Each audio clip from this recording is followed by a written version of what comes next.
आप कुछ मत करना, गीता के अमूक श्लोकों को आप पढ़ लेना। सभी आप लोगों से हाथ जोड़ के वंदना करता हूँ।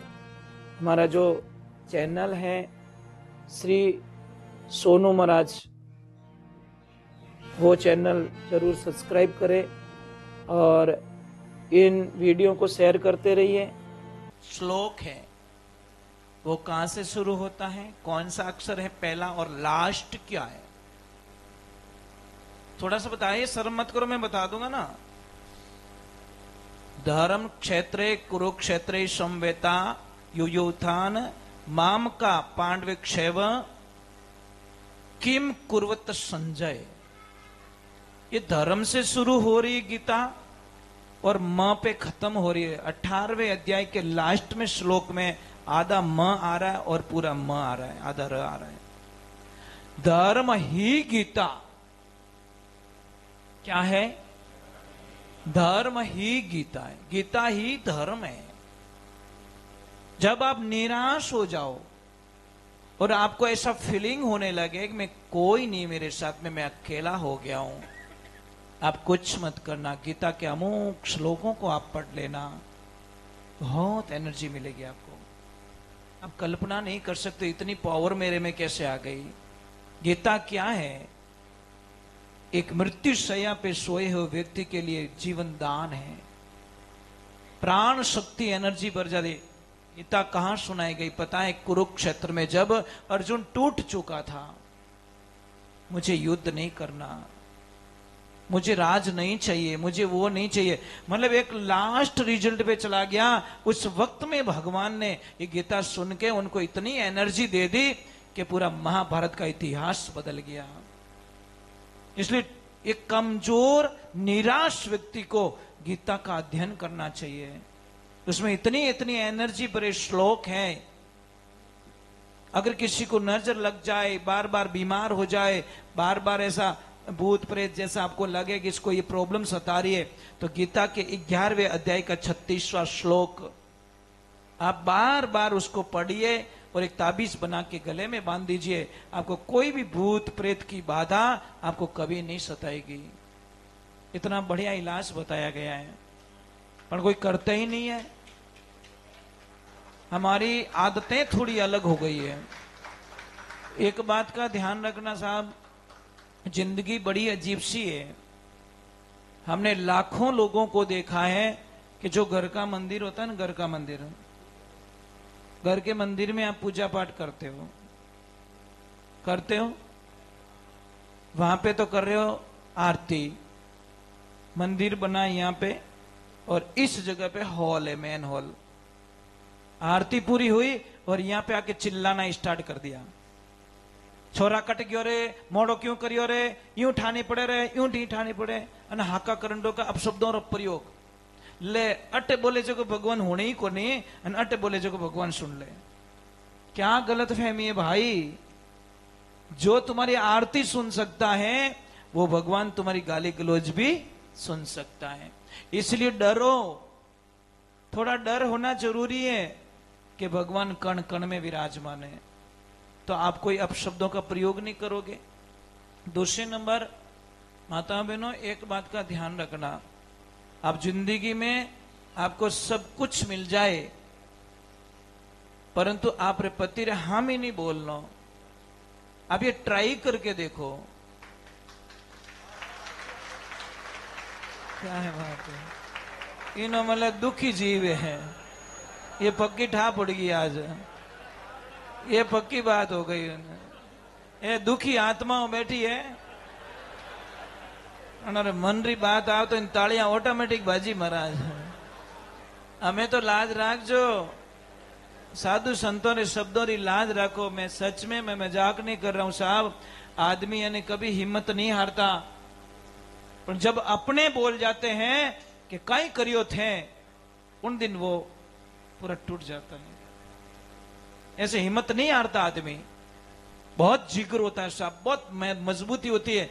पर खुदरा टाबर, खुदरी लुगाई, खुदरू परिवार कह दे कि कई करियो थे, उस दिन उसको कलेजे में चोट लगती है कि इनके लिए मैंने मेरी जवानी खपा दी, मेरा जीने के दिन थे उनको कुर्बानी दे दी, मेरा जीवन इनको दे दिया, फिर भी ये लोग बोल रहे कहीं करियो। ये नहीं होना चाहिए भाई। इसीलिए पति परमेश्वर है, आपके लिए भगवान है। भगवान को आपने देखा कि नहीं देखा उसमें कोई शंका नहीं है, परंतु आपके लिए भगवान कौन है? जो टाइम पे आपको ला के खिलाए, आपकी हर डिमांड पूरी करे, बच्चों की फीस भरे, बच्चों के लिए करे, आपके लिए गहना कराए, बहन के लिए मामेरा भरे, वही तो आपके लिए भगवान है। तो घर के अंदर अगर आपने पतिदेव से खाली करना कुछ नहीं है, मैं नहीं कहता कि उनकी पूजा करो कि ये करो, मैं ये कहता हूं खाली भाषा बदल दो, आपके पतिदेव की 20 साल की उम्र बढ़ जाएगी। कोई कोई माता बहने इतनी बढ़िया बोले सा, बापड़ा ने भूख लागोड़ी हुए नहीं, भूख मट जाए, इतनी मस्त बोले, मतलब प्रवचन होना, रोटी बनावती जावे, इतना बढ़िया भजन सुनावे कि वो भूख लागोड़ी पे 5 रोटी खाओ पण 1-1.5 में निवड़ जाओ। कहीं करे महाराज, मोटा मोटा फुलका आया, यही गर्मा गर्म। और कोई देवी इतनी बढ़िया होती है ना, क्या बोलूं महाराज, पति को भगवान मानती है कि मेरे पति ईश्वर है मेरे लिए, और इनके पीछे मेरी सारी दिनचर्या अच्छी होती है। आपको एक बात माननी पड़ेगी साहब, ये जीवन यानी मजाक तो नहीं ले सकते इसको। मनुष्य जीवन बड़ा अनमोल है, इस जीवन को समझना पड़ेगा। किसी भी भाई बहन को, किसी भी बच्चे को एक मैं निवेदन करना चाहता हूं, आपके जीवन को सुधारना चाहते हो, आपके जीवन में प्लस पॉइंट लाना चाहते हो, तो एक बहुत बढ़िया सूत्र बताया कि आपके बच्चे का जन्मदिन है, चाहे आपका जन्मदिन है, चाहे आपके पोते का जन्मदिन है, पोती का जन्मदिन है, बिदनी सारो जन्मदिन है, तो आपको क्या करना है? वो जन्मदिन पे केक नहीं काटोगे तो चलेगा, पर उस जन्मदिन पे आप रो जटी मन माने उन गौशाला में जावणो और गाय माता रे गुड़ ले जानो, थोड़ा फ्रूट ले जाना, और उन हाथ वो गाय माता ने जिमाए देना। उन बच्चारी जिंदगी में, उन बायरी जिंदगी में, उस पुरुष की जिंदगी में कभी कोई विघ्न बाधाएं नहीं आएगी महाराज। करना कुछ नहीं है। जो जन्मदिन पे फालतू का जो खर्चा करते हैं, वो खर्चा सिर्फ गाय माता के वहां पे जाके करो, आपका बेड़ा पार हो जाएगा। आपको पता नहीं गाय क्या करती है, गाय को समझने में वक्त लग जाएगा साहब। जिन जिन लोगों ने गाय माता को समझा, उन लोगों का बेड़ा पार हो गया। मैंने लाखों नहीं, हजारों नहीं, लाखों लोगों को देखा है, वो बोलते जब से हम गाय माता से जुड़े हैं, हमारी जिंदगी में महाराज इतनी अपार खुशियां आ चुकी है जिसकी हम कल्पना नहीं कर। एक पता है, अभी आप नहीं थे, हम बिनमाल गए थे, तो कोई महापुरुष थे, उन्होंने बोला गुरुजी मैं सत्संग, भजन, कीर्तन, यात्रा, गौ सेवा में कुछ नहीं मानता था, परंतु एक दिन कहीं भूल में सत्संग में चले गए, थोड़ा मन बदला और हमने शुरुआत की, गाय माता के चरणों में जाना स्टार्ट किया, गाय माता को समर्पित हुए। अब वो क्या बोल रहे कि मैं हर महीने 6 दिन में मथुरा में निकालता हूं, हर महीने पूर्णिमा मेरी वहां होती है, 1000 काम बिगड़े तो छोड़ के चला जाता हूं।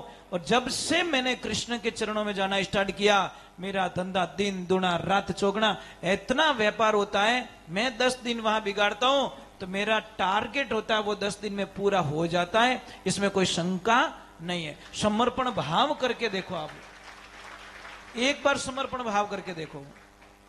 अपन तो भगवान ने एक ही कहना, माताजी ने, हे माताजी મને इतनी हिम्मत दे दे कि मारी वजह मारो समाज दुखी नहीं रहनो, मारो परिवार दुखी नहीं रहनो, मारो पाड़ोसी दुखी नहीं रहनो, मारे मार्केट में कोई व्यापारी दुखी नहीं रहनो, कोई ग्राहक मारू दुखी नहीं रहनो, और कोई रोड माते हाले वो गाड़ी वालों ही मारू दुखी नहीं रहनो।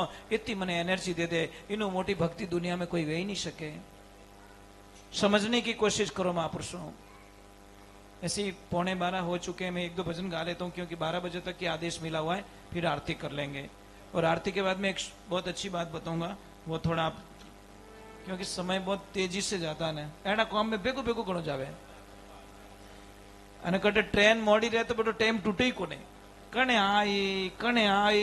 आई कितो लंबो लागे, अटे 2-3 घंटा कणी निकल जावे महाराज। ये तो भगवान की भक्ति का आनंद है। चलो मैं 1-2 भजन जल्दी से गा लेता हूं क्योंकि वो थोड़ा फास्ट करना पड़ेगा। नियमों का उल्लंघन नहीं कर सकते। जो नियम है वडेर का, वो नियम के अनुसार ही चलेंगे। 12 बजे आरती का बोला है, 12 बजे से आरती कर दूंगा, ठीक है। 20 मिनट है हमारे पास में।